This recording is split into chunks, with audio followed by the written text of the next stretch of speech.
Cracking YouTube. We back. Work with it today, man. Actually picked up. Let's see if we get to go. God damn. Man, trying to get off this alignment rack, but rack ain't no good, so we kind of gotta do what we gotta do, man. So doing alignment on the new car we just grabbed, man. So I'm about to show it to y'all once I get it down. If the alignment rack will let me do so. Our alignment rack been tripping here lately, so kind of got to watch it as it goes down. But we grabbed a new car for the channel. I actually got it for a really good deal, man. I feel bad sometimes, but man, knowledge is power at sometimes, so you got to use it to your advantage at times. So it's kind of what I did with this purchase. I got this car for way less than what it's worth because it had a small issue that the dude didn't understand how to fix. It took me $32 to fix it, and it's running good. So anyway, let me get this pulled off the rack. Let me kick these chocks out real quick. Wheel chocks off. Man, you know, that's close thing, but get the wheel chocks off. There we go. Back it out. Show y'all what we got. Anyway, car got a few little minor things. We definitely got to get a detail, because right now it ain't pretty dirty. Anyway, let me back this thing off this alignment rack real quick and show y'all what we got.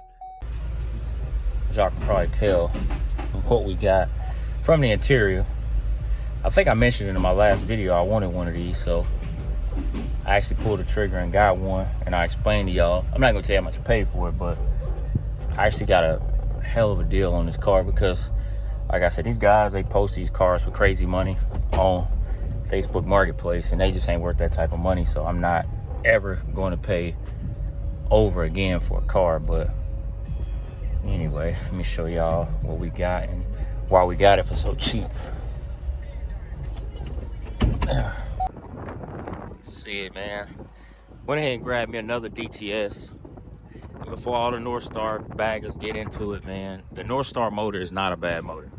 As much as people bag on it, I'm gonna tell y'all the only issues with a North Star motor: water pump crossover, valve cover leak, crankcase leak. You fix those three things, these motors are solid, man. They have little quirks here and there, but pretty solid.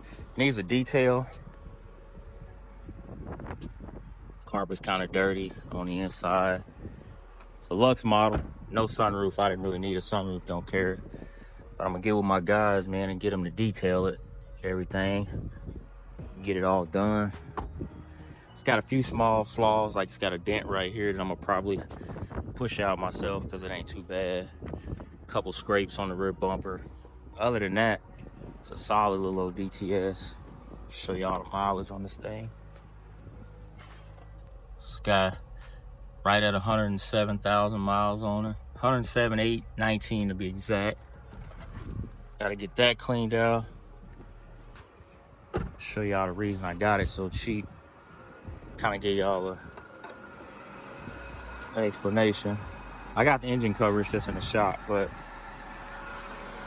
when I bought this car, you know, I kind of know, you know, being around these for so long, you know, you'll get a front motor mount here and there, you know, your torque mount, which I'll get a new one of those, like 30 bucks on Amazon. But when I bought it, I just let the car run, because, you know, first thing you want to check on these is it going to overheat.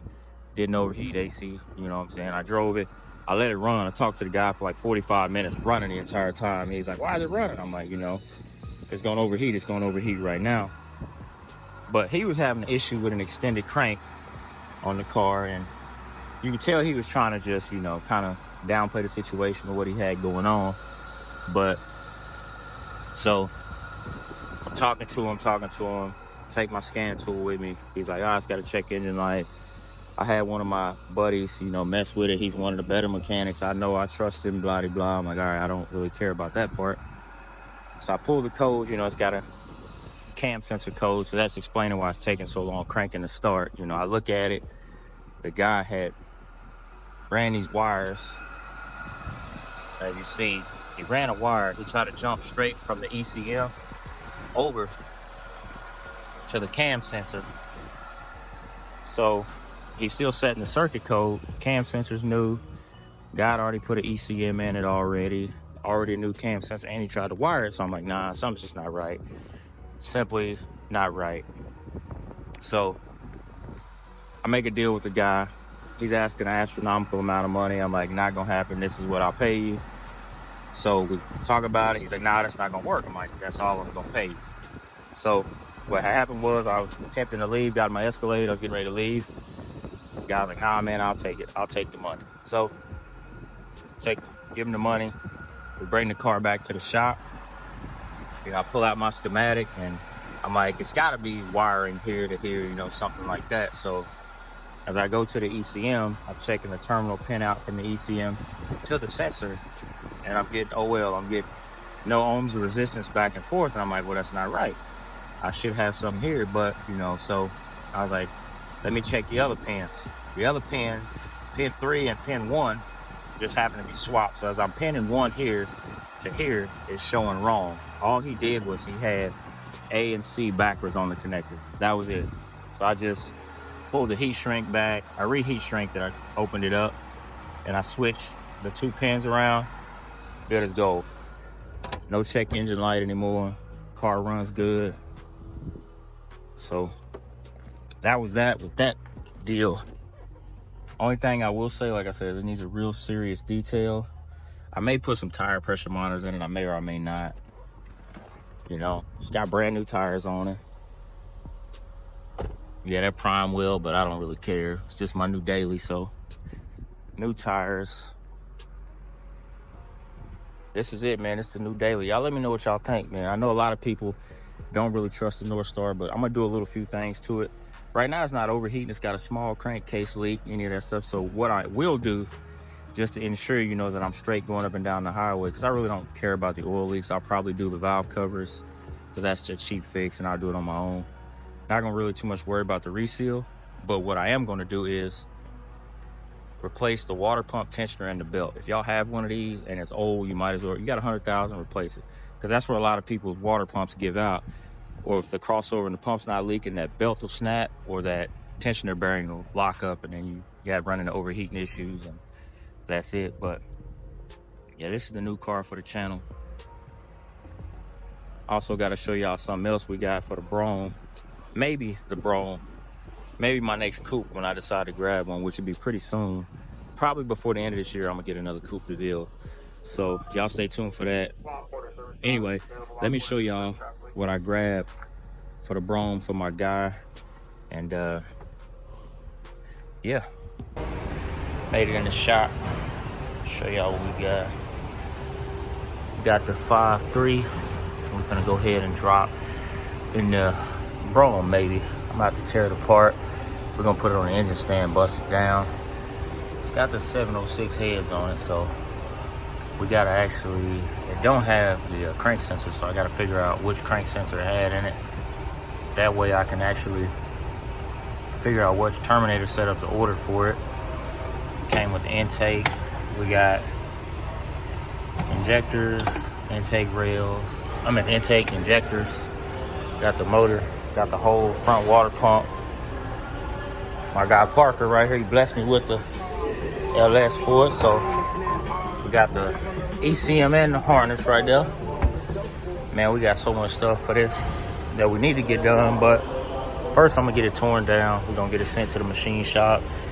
The guy, Parker, my partner, man, he told me it needs a cam and lifter. So we're gonna tear it apart, get the block done, heads done. We may put a little thumper cam set up in here, new springs, all that before we throw it in the car. It's been that kind of day, man. I've been super swamped up here. So we got the motor. Now we just got to get some other stuff done on it before we finish it up. Dealing with this issue, man. Y'all get in the car business, man. Certain stuff just kills and drives you absolutely insane. So anyway, just a quick little video, y'all, showing y'all the new DTS, man. Y'all let me know what y'all think about the new whip. If I should stick this in the brougham or should I put it in my coupe that I plan on getting. But my plan with my next coupe is to be crazy. I'm trying to build me a 1977 CTS-V. So this may wind up going in the brougham once I get it all figure it out. I know it looks crazy right now, but we'll get it took apart, built, ready to go in the car. We definitely ain't using that truck intake. Probably put a fast intake on there, something like that. Who knows?